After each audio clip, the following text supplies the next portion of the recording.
Welcome back to the channel finance की बातें। यहाँ हम स्टॉक मार्केट और फाइनेंस से जुड़ी बिजनेस से जुड़ी इंपॉर्टेंट बातें सिंपल लैंग्वेज में समझते हैं। तो चलिए आज बात करते हैं कुछ इंपॉर्टेंट स्टॉक मार्केट अपडेट्स पर एक शॉर्टर सिंपल एनालिसिस के साथ। अब हम पूरी वीडियो में टॉपिक्स क्या डिस्कस करने वाले हैं। हम डिस्कस करेंगे मार्केट की क्या परफॉर्मेंस हुई, निफ्टी एंड सेंसेक्स कहाँ क्लोज हुए, एंड यूएस में 50 साल बाद एक रिफाइनरी बनने वाली है, तो वो रिफाइनरी कौन बना रहा है, ठीक है, कौन सी कंपनी का ये सबसे बड़ा मूव है, और कौन से सेक्टर में आज हमको तेज़ी देखने को मिली एलपीजी क्राइसिस के चक्कर में। अब अडानी एंटरप्राइजेज ने भी एक धमाका किया। चलिए हम इन सब बारे में बात करते हैं।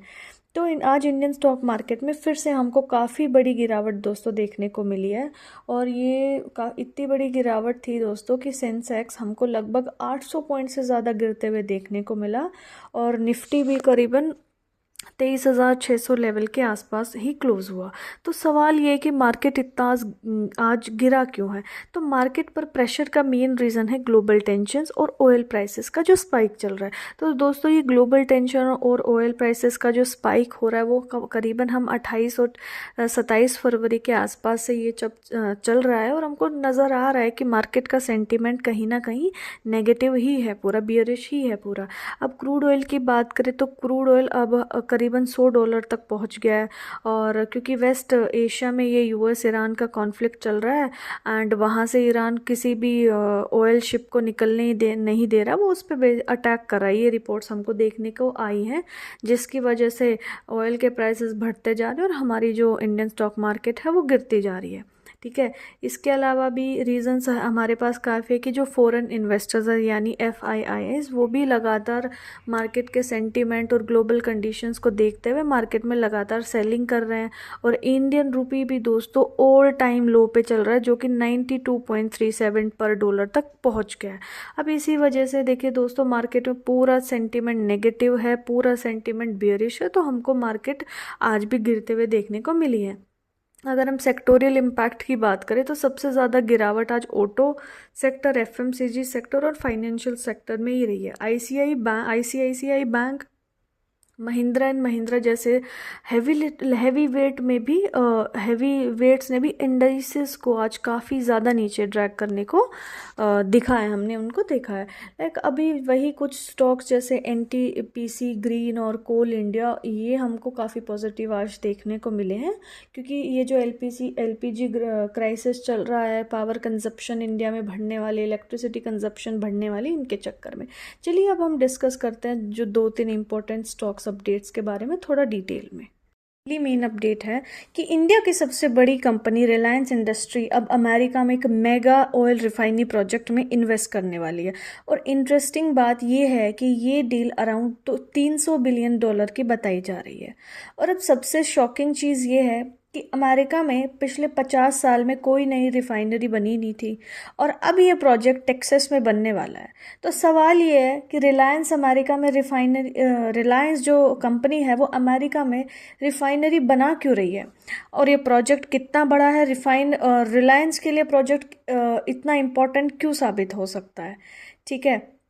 सो ट्रम्प के अकॉर्डिंग ये प्रोजेक्ट अराउंड $300 बिलियन का रहेगा, और ये एक बहुत बड़ी डील है।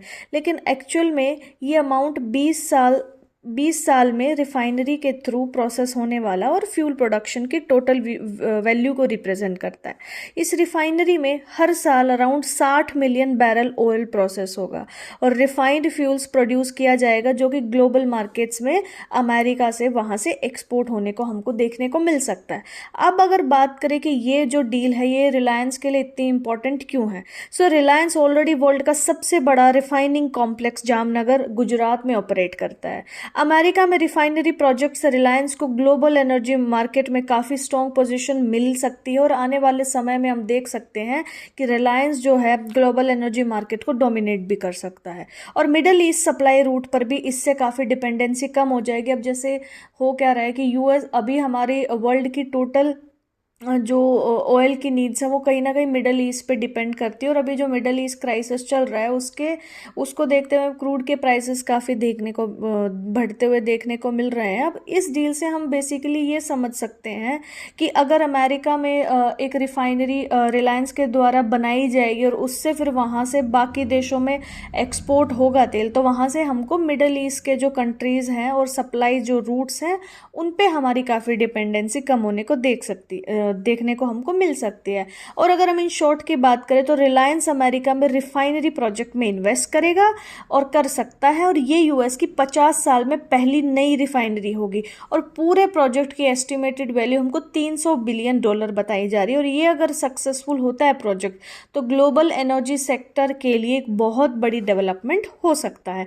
अब चलिए हम सेकेंड मेन अपडेट की बात करते हैं। तो आज जैसे कि हम को ने देखा कि मार्केट में काफ़ी ज़्यादा वॉलेटिलिटी थी, तब भी कुछ पावर स्टॉक्स ने सडनली इतना तेजी से वो हमको ऊपर जाते हुए दिखे, बहुत ही तेजी से। जैसे कि बात करें एनटीपीसी ग्रीन एनर्जी, लगभग ये स्टॉक लगभग हमको 15% से ज़्यादा जंप करते हुए दिखा, बट क्लोजिंग इसकी अराउंड 12% के आसपास हुई। और दूसरे कुछ स्टॉक्स के बारे में बात करें जैसे JSW energy, Adani power, Tata power जैसे स्टॉक्स में भी आज हमको बहुत स्ट्रॉन्ग रैली देखने को मिली है। तो सवाल ये है कि पावर स्टॉक्स एकदम से ऐसा क्या सेंटीमेंट बना मार्केट में और एकदम से इतने बायर इंटरेस्टेड क्यों हो गए कि पावर स्टॉक इतने तेजी से ऊपर जाने लगे। तो सबसे बड़ा इसका रीजन है कि इंडिया में पावर डिमांड का सप्लाई बढ़ना। अब ये जो डिमांड है ये बढ़ी क्यों? सो इंडिया में समर एक्सपेक्टेड से जल्दी स्टार्ट हो गया, गर्मी का मौसम हमारा शुरू हो गया है, जिसकी वजह से घर, कंपनीज या किसी भी जगह नॉर्मल कंजप्शन से अब इलेक्ट्रिसिटी की जो डिमांड है वो ज़्यादा बढ़ जाएगी, ज़्यादा रहने वाली है। तो इसके अलावा भी एक इंटरेस्टिंग रीज़न और है, जो कि एलपीजी शॉर्टेज क्राइसिस, जिसके बारे में हमने कल की वीडियो में भी बात की है कि गैस सप्लाई के इश्यूज जो चल रहे हैं, क्रूड ऑयल के प्राइसेस बढ़ गए हैं, जिसकी वजह से हम एलपीजी शॉर्टेज क्राइसिस हमको इंडिया में देखने को मिल रहा है। अब क्या हो रहा है कि गैस सप्लाई इश्यूज की वजह से लोग इलेक्ट्रिक कुकटॉप्स और बैटरी बेस्ड जो अप्लायंस होंगे, इंडक्शन होंगे, सो इनको अब ज़्यादा यूज़ करेंगे, एलपीजी को यूज़ कर नहीं पाएंगे। और अगर इनको ज़्यादा यूज़ करेंगे तो बेसिकली इलेक्ट्रिसिटी का कहीं ना कहीं ज़्यादा यूज़ हो रहा है, तो जिससे पावर कंजप्शन और बढ़ती हुई हमको नज़र आएगी, और इसीलिए ये हमको जो एनर्जी सेक्टर्स के जो स्टॉक्स हैं वो बढ़ते हुए देखने को मिले हैं।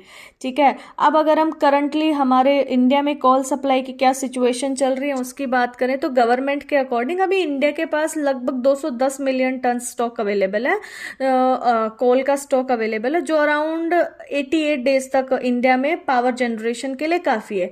इसलिए प्लांट्स अभी हाई कैपेसिटी पर ऑपरेट कर रहे हैं। अगर हम उन जो हमारे इंडिया के जो जहाँ जिन प्लांट्स है थर्मल प्लांट से हमको इलेक्ट्रिसिटी जनरेट होके मिलती है, उनका लोड अभी 70% से ऊपर ज़्यादा चल रहा है। तो दोस्तों आप समझ सकते हैं कि वहाँ पे कितना ज़्यादा काम चल रहा है और आने वाले समय में इलेक्ट्रिसिटी कितनी ज़्यादा यूज़ होने वाली है। जबकि हमारे जो सोलर और जो विंड प्लांट हैं उनका सिर्फ लोड अभी 20 से 25% के आसपास ही होता है जनरली, और वही अब चल रहा है।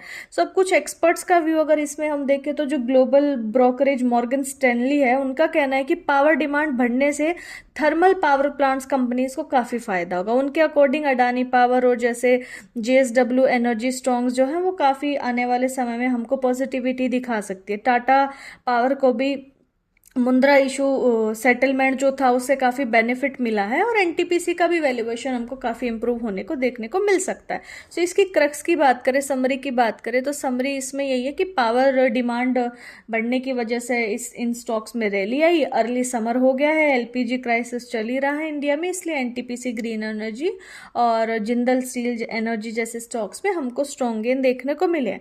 चलिए दोस्तों अब थोड़ा थर्ड मेन अपडेट की बात करें तो अडानी ग्रुप, ये मेन अपडेट अडानी ग्रुप के बारे में। सो अडानी ग्रुप ने एविएशन सेक्टर में एक बहुत ज़्यादा बड़ा स्टेप ले लिया है। सो अडानी एंटरप्राइजेस की सब्सिडरी है एक एयरवर्क्स इंडिया। ठीक है, तो अडानी एंटरप्राइजेस ने इस एयरवर्क्स इंडिया में, जो कि इसकी सब्सिडरी है, उसमें अपना स्टेक्स बढ़ाकर अराउंड 99.98% ऑलमोस्ट कर लिया है। तो सवाल ये है कि अडानी ग्रुप एविएशन सेक्टर में इतना फोकस कर क्यों रहा है, ये उसको क्या इतनी ज़रूरत पड़ गई, जबकि अडानी जो ग्रुप है वो बहुत सारे सेक्टर्स में और फोकस कर सकता है। सो अब अडानी एंटरप्राइजेस की एक आर्म है एयरवर्क्स इंडिया, जो कि हमने बात की में, उसने अभी 14% परसेंट स्टेक एक्वायर किया है और अब अडानी का टोटल उसमें बढ़कर हो गया है 99.98%। ठीक है, इस एक्विजिशन के बाद कंपनी की टोटल अब होल्डिंग लगभग हम देखें तो 99.98 के पास पहुंच गई है। मतलब एयरवर्क्स इंडिया पर अडानी ग्रुप का अब ऑलमोस्ट कब्जा उस पर हो ही गया, पूरा कंट्रोल अब अडानी ग्रुप का रहेगा। ठीक है, अब हम बात करें कि एयरवर्क्स इंडिया करती क्या है। तो एयरवर्क्स इंडिया एविएशन सेक्टर में, एविएशन सर्विसेज सेक्टर में काम करती है, जिसमें एयरक्राफ्ट मेंटेनेंस और रिपेयर जैसे काम उसमें होते हैं। ये सर्विसेज बेसिकली एयरलाइन को चलाने के लिए बहुत क्रिटिकल होती है, क्योंकि एयरक्राफ्ट का मेंटेनेंस एविएशन इंडस्ट्री के लिए काफ़ी इंपॉर्टेंट ये सर्विसेज होती हैं। अब अगर इस अपडेट को हम सिंपली समझे तो अडानी एंटरप्राइजेज ने एयरवर्क्स इंडिया में अपना स्टेक बढ़ा लिया अराउंड 99.98% तक। इससे अडानी ग्रुप के एविएशन सेक्टर में पोजिशंस काफ़ी स्ट्रॉन्ग देखने को हमको मिल रही है। Okay friends, bye, we are wrapping up this video. अगर आप ऐसे ही स्टॉक मार्केट अपडेट्स और बिजनेस अपडेट्स को सिंपल वर्ड्स में समझना चाहते हैं तो आप वीडियो को लाइक करें और चैनल को सब्सक्राइब जरूर करें। फाइनेंस की बात है। Thank you.